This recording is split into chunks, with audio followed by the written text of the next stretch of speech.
Good morning students. Hindi व्याकरण खंड के अंतर्गत आज हम ध्वनियाँ और उनका उच्चारण समझेंगे। तो आइए सबसे पहले हम ध्वनि को देखते हैं। ध्वनि भाषा की सबसे छोटी इकाई को ध्वनि कहते हैं। भाषा का निर्माण शब्दों से होता है और शब्दों का निर्माण ध्वनियों से होता है। जैसे यहाँ एक शब्द है कमला, तो कमला शब्द का निर्माण विभिन्न ध्वनियों के मिलने से होता है। जैसे क, अ, म, आ, ल, आ, तो ये क्या बना? कमला। ऐसे ही स्कूल कैसे बनेगा? स, क, उ, ल, अ, स्कूल। ए, आ, ई आदि का जब मुख से उच्चारण किया जाता है तो इन्हें ध्वनियाँ कहते हैं। अब हम देखेंगे वर्ण। वर्ण प्रत्येक भाषा में विभिन्न ध्वनियों को लिखने के लिए कुछ चिन्ह निश्चित कर लिए गए हैं। प्रत्येक ध्वनि के लिए एक पृथक चिन्ह होता है। इन ध्वनि चिन्हों को ही वर्ण कहा जाता है। अब हम देखेंगे कि वर्णमाला।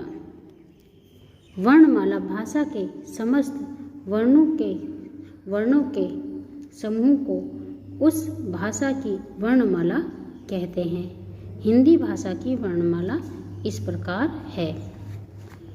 अ, आ, ई, उ, ऋ, ए, ऐ, ओ, औ, अं, अ, क, ख, ग, घ,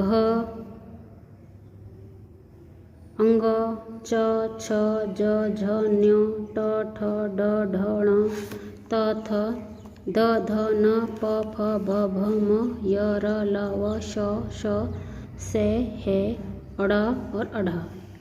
लिपि वर्णों के लिखने के ढंग को लिपि कहते हैं। हिंदी और संस्कृत भाषाएं देवनागरी लिपि में लिखी जाती हैं। अब हम देखेंगे वर्णों के प्रकार। हिंदी भाषा में वर्णों को दो वर्गों में विभाजित किया गया है, स्वर और व्यंजन। स्वर जो वर्ण किसी अन्य ध्वनि की सहायता से बोले जाते हैं उन्हें स्वर कहते हैं। जैसे अ, आ, ई, उ, ए, ऐ, ओ, औ हिंदी के स्वर वर्ण हैं। उच्चारण में लगने वाले समय की दृष्टि से स्वर के दो भेद होते हैं। जैसे पहला है ह्रस्व स्वर, दूसरा है दीर्घ स्वर। और अब इसमें हम देखेंगे पहले ह्रस्व स्वर। जिन स्वरों के उच्चारण में कम समय लगता है उन्हें ह्रस्व स्वर कहते हैं। जैसे ई, उ और रे हिंदी के ह्रस्व स्वर हैं। इसमें एक अ भी है, अ, ई, उ और रे, यानी कि हिंदी में 4 ह्रस्व स्वर हैं। अब है दीर्घ स्वर। जिन स्वरों के उच्चारण में ह्रस्व स्वर की अपेक्षा दुगना समय लगता है उन्हें दीर्घ स्वर कहते हैं। जैसे आ, ई, उ, ए, ऐ, ओ, औ ये हिंदी के दीर्घ स्वर हैं। अब हम देखेंगे व्यंजन। जो वर्ण स्वर ध्वनि की सहायता से बोले जाते हैं उन्हें व्यंजन कहते हैं। ये इस प्रकार हैं: क, ख, ग, घ, अंग। ये हैं जो ये क वर्ग के अंतर्गत आते हैं। च, छ, ज, झ, ञ ये च वर्ग के अंतर्गत आते हैं। ट, ठ, ड, ढ, ण और इसमें अड़ और अढ़ ये भी ट वर्ग के अंतर्गत आते हैं। इसके बाद हम देखेंगे त, थ, द, ध, न ये त वर्ग के अंतर्गत आते हैं। प, फ, ब, भ, म ये प वर्ग के अंतर्गत आते हैं। य, र, ल, व ये इनको अंतस्थ व्यंजन कहा जाता है। श, से, है इनको ऊष्म व्यंजन कहा जाता है। अयोग व अनुस्वार अंग को तथा विसर्ग अयोग व कहलाते हैं। जब व्यंजनों को स्वर रहित दिखाना हो तो उस वर्ण के नीचे दाईं ओर झुकती हुई रेखा खींच देते हैं। इस रेखा को हलंत कहते हैं।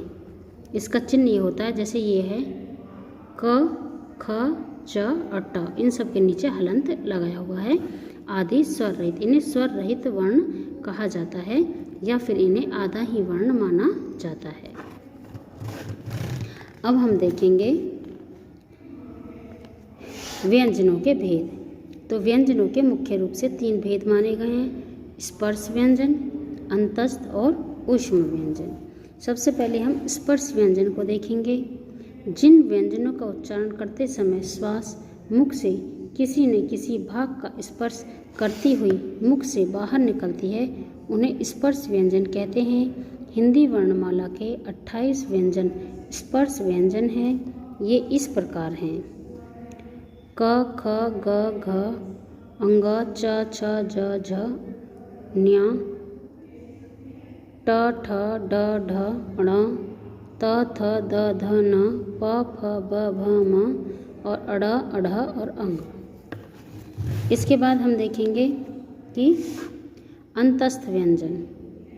जिन व्यंजनों का उच्चारण करते समय जिह्वा का मुख के किसी विशेष भाग से स्पर्श नहीं होता तथा उच्चारण करते समय हवा मुख के आंतरिक अंगों का कम स्पर्श करती है और उसकी गति भीतर की ओर होती है, उन्हें अंतस्थ व्यंजन कहते हैं। हिंदी में अंतस्थ व्यंजन 4 हैं: य, र, ल और व।